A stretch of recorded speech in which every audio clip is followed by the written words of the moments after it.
السلام عليكم ورحمة الله وبركاته. بسم الله والحمد لله والصلاة والسلام على رسول الله وعلى آله وأصحابه أجمعين. My beloved brothers and sisters, Allah created us, humankind, in this world, and after this He has a hereafter. We will all go to the hereafter. There is no way that you're going to escape the hereafter. The wisest of us is the one who prepares for the day that we're going to go back to Allah. What does He have in store for us? If I were to ask you, you would say, Jannah, right? You need to have hope that Allah will give you Jannah through His mercy. Do we say we give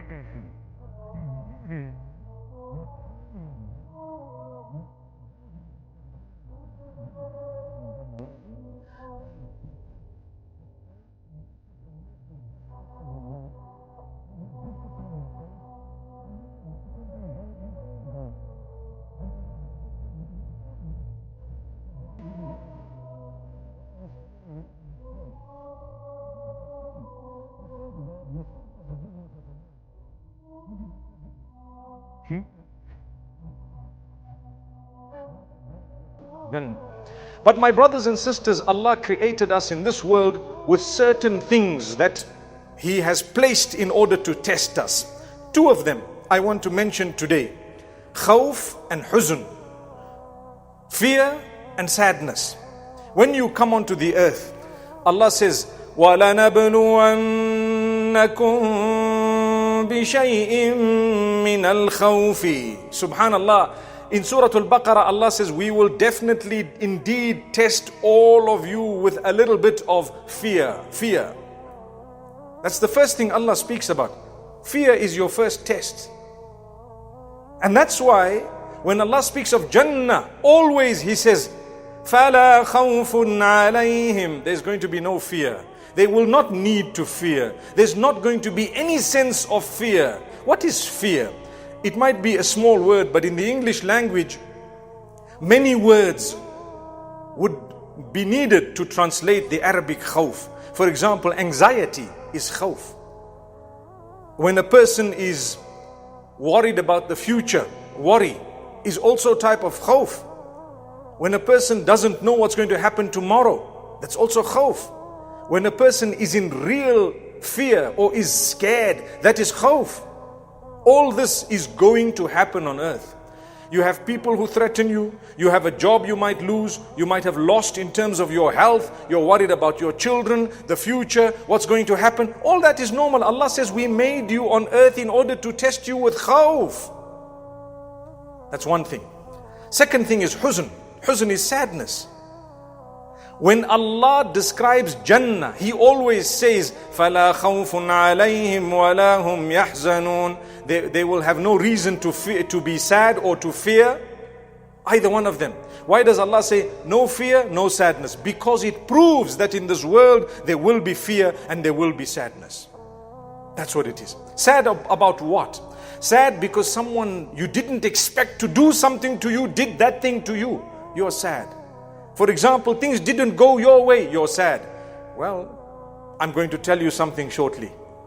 When Allah Almighty is worshipped alone and you understand He is in charge, your sadness goes away. Because you know, Allah did it, there must be some khair in this. There must be some goodness in this. I lost everything, there is goodness. I lost a limb, there is goodness. I lost my life, there is goodness. Allah wanted you to die at a certain point, the age of 26. For example, you're gone. That's not a bad thing. People who are left behind might think it's a bad thing. For as long as you got Jannah, Rabih al-Bay'a. The deal was profitable. Subhanallah. If Allah says, I take you away now, but I give you Jannah, go. It's worth the deal. Allahu Akbar. May Allah grant us ease. It's easy to say it, right? Wait until someone comes and says, let's go. It's not going to happen that way. But when Malakul Maut comes, when the angel of death comes, you can't tell him, 2 minutes, I'm coming. No, not at all. So khawf and huzn, these are two things. Like I said, Allah tells us in Jannah, there's no khawf, no huzn. There is no fear, there is no sadness. In this world, there will be fear and sadness, but when you worship Allah, Allah will take away sadness and worry, fear, even in this world. فَمَن تَبِعَ هُدَايَ فَلَا خَوْفٌ عَلَيْهِمْ وَلَا هُمْ يَحْزَنُونَ. The term khawf and huzn have been repeated together 14 times in the Quran. Most of them, or 6 of them, are in Surah Al-Baqarah, where Allah says, if you follow the guidance we sent you, there will be no element of fear, no element of sadness. Wow. Why? Because why should I worry? I laid my trust in Allah totally. I tried my best. I'm a good person. I worship Allah. I don't maltreat people. I don't cheat and deceive. I don't backstab people. Today, the backstabbing on earth is such that it will create fear in you. When you backstab someone and you harm someone thinking it will benefit you, in actual fact, it will create khawf and huzn in you, long term and short term. Remember this. If you are suffering with fear and sadness, something is wrong in either your relationship with Allah or how you have treated the fellow creatures of Allah. That's what it is. Something is wrong.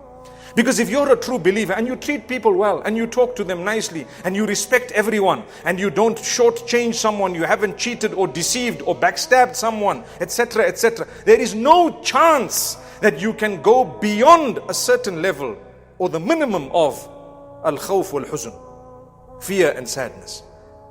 Obviously, minimum level as a human being, it's there. But you won't go beyond. You will lay your trust in Allah. If Allah did this, He did it.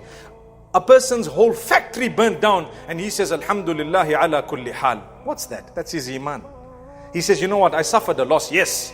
But I know I'm a good person. Allah will grant me a recompense. If not in the dunya, then in the akhirah. And if I'm fortunate, then both in the dunya and in the akhirah. Allah will give you. How much do you want on earth? How many millions do you want to make on earth? You've already made so much. Do you really need it? The answer is no, you don't need it. It's just extra and excess. I like to ask the children, and I've asked them, how much money do you want to make in your life? Now in Zimbabwe, the figure has spiraled because obviously the zeros mean nothing anymore. But before, when money was money, they would say, I just want to make $1 million, then I can retire.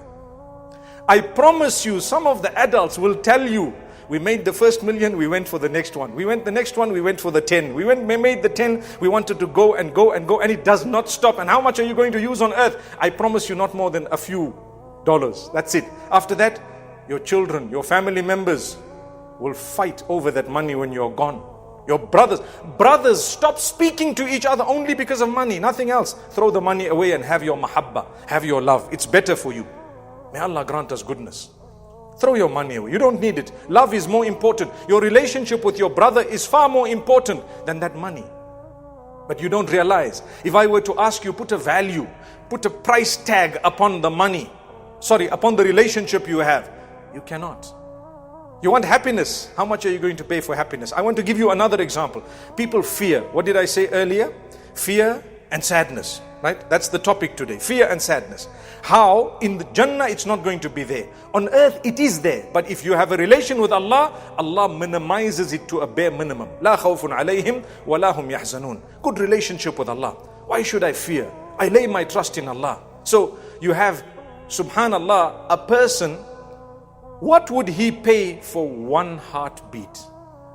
One heartbeat. When your heart starts pumping a bit too fast or a bit too slow, what do? Spend money to go where? Doctor, specialist, fly off to somewhere, university, in wherever. You fly off here, medical, this, that. If you've got a lot of money, you'll end up in the top hospital in the world. You know why?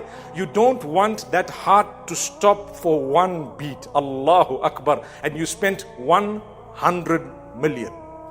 Why? One heartbeat. Agree?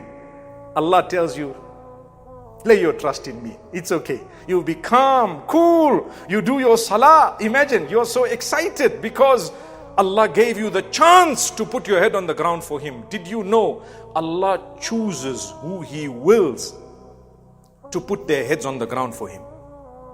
It's not easy. Yes, you make an effort, but Allah either accepts that effort or rejects it. So many people live right next door to the masjid. You'll never see them there. And so many people live far away, they'll drive all the way there. Subhanallah. So many people live in Makkah, they haven't seen the haram inside. They've never been for Hajj. And there are others who live in Indonesia and they are gone for Hajj every so often, or at least their dream is one day we're going to go there. That's Allah. Allah accepts and rejects.